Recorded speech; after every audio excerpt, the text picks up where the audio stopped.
دیوانے کے نیچے رزق بنتا کیا پتا چلا؟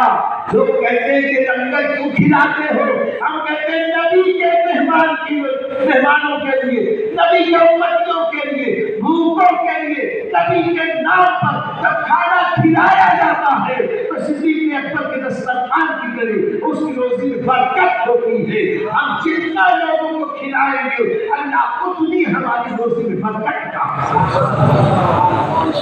نتیجہ یہ نکلا کہ حضرت صدیق اکبر رضی اللہ تعالیٰ نے جب وہ مہمان کھانے لگے اور شریک ہوئے خود بھی کھائے کھایا کیونکہ آج برکت والا کھانا لگا۔ آج لنگر کے بارے میں لوگ کہتے ہیں یہاں لنگر بہت زیادہ دبا کے کھاتے ہیں۔ ارے یہاں یہ نبی کے نام کی نسبت ہے، یہ خواجہ کی نسبت ہے، یہ غوث کی نسبت ہے، یہ امام حسین کی نسبت ہے، یہ صحابہ کی نسبت کا لنگر ہے۔ ان کی نسبت کی وجہ سے ہم اس کو اور زیادہ شوق و ذوق سے کھاتے ہیں، اس سے برکت حاصل کرتے ہیں، اس سے طاقت اور قوت حاصل کرتے ہیں، ایمان کو جلا بخشتے ہیں۔ ارے جب میرے خواجہ ابراہیم قندوزی کا چبایا ہوا لقمہ کھا لے تو غریب نواز کی ولایت میں اضافہ ہو جائے، اور ہم نبی کے پاک کا لنگر کھا لے، اللہ چاہے اس کی برکت سے اللہ ہماری روحانیت میں اضافہ فرما دے، ہمارے ایمان کو جلا بخش دے۔ حضرت صدیق اکبر نے بھی خوب کھایا، پھر کہتے عبد الرحمن تم بھی آؤ کھاؤ، پھر جو کھانا بچا اے عبد الرحمن کی امی تم بھی کھاؤ، اور رات بھر جتنا کھا سکے تو کھائے، سنبھال کے رکھ دیا، وہ کم ہی نہیں ہو رہا، کم ہی نہیں ہو رہا۔ صبح نماز کے لیے گئے، علیہ السلام کو تسلیم دی، جب دیکھا کہا اے ابو بکر آج چہرے پر بڑی خوشی ظاہر ہو رہی ہے کہ یا رسول اللہ آپ کے مہمان کی برکتیں ہم نے دیکھی ہیں۔ آقا علیہ السلام نے ارشاد فرمایا کیا ہوا؟ تو سارا واقعہ بتایا، آپ کا مہمان ایسے ہی لقمہ اٹھاتا تھا، نیچے سے کھانا بڑھتا تھا، اللہ کے نبی نے کہا پھر میں بھی کھایا، جی بھر کھایا، عبد الرحمن کو کھلایا، ان کی امی کو کھلایا، گھر والوں کو کھلایا۔ آقا علیہ السلام نے کہا کہ پھر اس میں سے کچھ بچا ہے،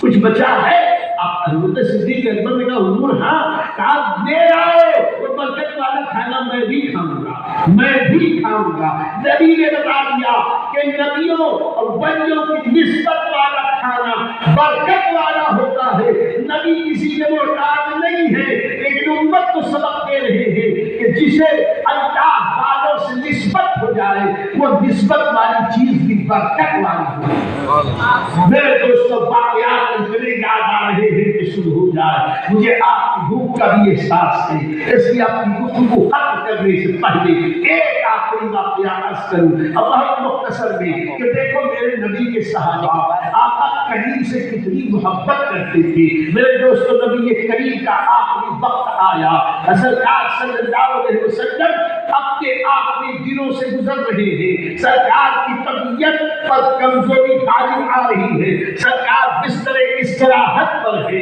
ایسے وقت میں جس دن سرکار کا وصال ہوا، ایک انصاری صحابی آقا کریم کی عیادت کے لیے سرکار کے کاشانے اقدس پہ آئے، آواز کی، اندر آنے کی اجازت ملی، وہ انصاری صحابی اندر آئے، ہاتھ باندھ کے سرکار کے قدموں کے پاس کھڑے تھے، لیکن سرکار کی اس کیفیت کو دیکھنے کے لیے ان کی ہمت نہ ہو سکی کہ سرکار کے چہرے انور کو دیکھیں، اس لیے سرکار کے قدم ناز کو دیکھتے رہے، اور قدم ناز کو دیکھتے دیکھتے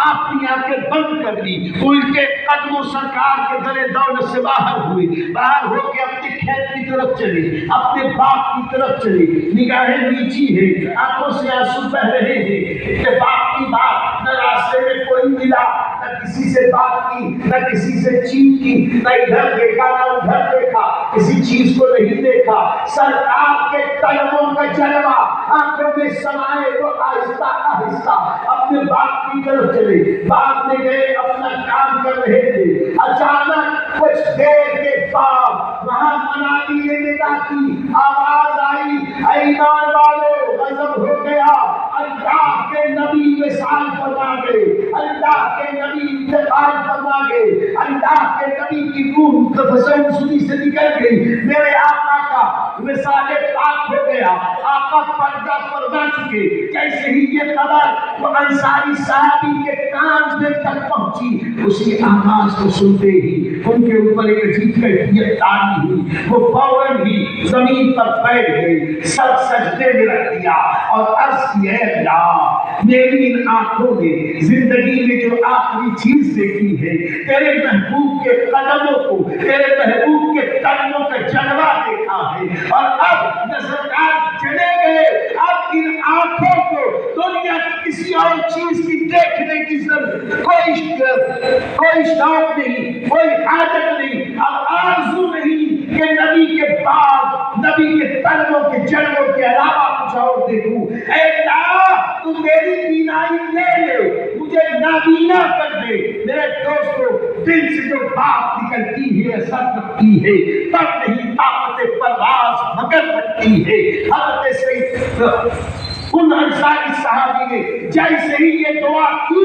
اسی سجدے کے عالم میں اللہ نے ان کی بینائی دے دی اور ان کی آنکھوں میں آخری جلوہ وہ تھا جو نبی کریم کے قدموں کا جلوہ تھا، جو نبی کے دیدار کے بعد اب اور کسی کو دیکھنا نہیں چاہتے تھے۔ جب ایسا عشق ہوتا ہے تو صحابہ کو آسمان ہدایت کا ستارہ کہا جاتا ہے۔ جب صحابہ نے نبی سے ایسا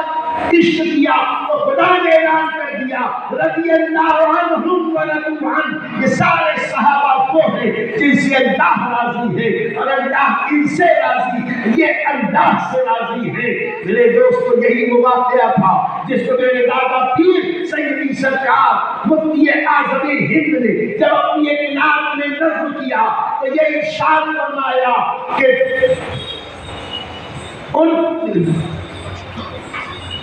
کس کام کی ہے یہ آنکھیں، جب ان کو نہ دیکھا تو کس کام کی ہے یہ آنکھیں کہ دیکھنے کی ہے ساری بہار آنکھوں میں۔ ہمیں اللہ نے روشنی بھی دی ہے اسی لیے کہ دیدار مصطفیٰ ہو جائے، اللہ نے ہمیں جسم دیا ہے اس لیے کہ نبی کی غلامی ہو جائے، اللہ نے دل دیا ہے اس لیے کہ نبی کی محبت دل میں آئے، اللہ نے ہمیں دولت دی ہے اس لیے کہ نبی کے نام پر خرچ کی جائے، اللہ نے ہمیں جو نعمت دی ہے نبی کے عشق کے لیے، نبی کی محبت کے لیے، نبی کی غلامی کے لیے، اللہ ہمیں نبی کی سچی غلامی نصیب فرمائے۔ انہیں نہ دیکھا، یہ شعر ہے، انہیں نہ دیکھا تو کس کام کی ہے یہ آنکھیں، انہیں نہ دیکھا تو کس کام کی ہے یہ آنکھیں کہ دیکھنے کی ہے ساری بہار آنکھوں میں۔ اللہ ہم سب کو بھی ایسا ہی حضرات صحابہ اور اہل بیت اور اولیاء اللہ جیسا عشق رسول عطا فرمائے اور ہمیں بھی اطاعت رسول کی توفیق بخشے۔ یہی ایمان ہے، یہی ایمان ہے، یہی میرے ایمان کی زبان میں اللہ کی سرتاب قدم شان ہے۔ یہ انسان ہی انسان، وہ انسان ہے یہ قرآن کو ایمان بتاتا ہے انہیں اور ایمان یہ کہتا ہے میری جان ہے یہ۔ وآخر دعوانا ان الحمد للہ رب العالمین۔